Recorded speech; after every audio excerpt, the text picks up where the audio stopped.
வணக்கம், welcome to SheCooking. இன்னைக்கு பார்க்க போகிற ரெசிபி வந்து ப்ளூபெரி பனானா ஸ்மூத்தி. அதுக்கு என்னென்ன தேவையான பொருட்கள்னு எக்ஸ்பிளைன் பண்ணிடுறேன். ஒரு கப் ப்ளூபெரி எடுத்திருக்கேன். இது வந்து ஃப்ரோசன் ப்ளூபெரி. ஒரே ஒரு பனானா ஸ்லைஸ் பண்ணி வச்சுருக்கேன். 4 பேரிச்சம்பழம் வச்சுருக்கேன்.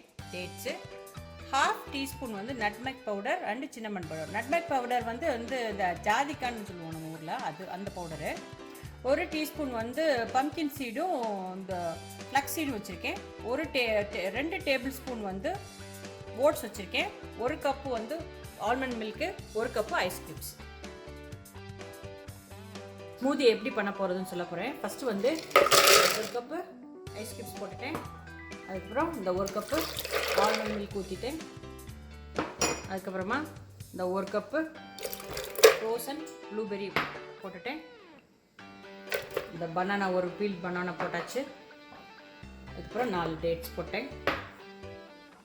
இந்த 2 டீஸ்பூன் வந்து oats, flax seed and pumpkin seed, nutmeg powder and cinnamon powder.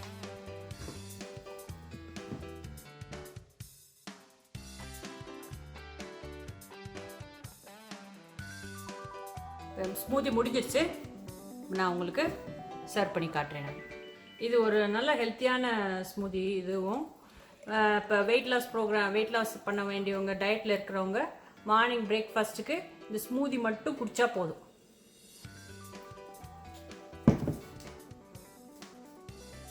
Enjoy.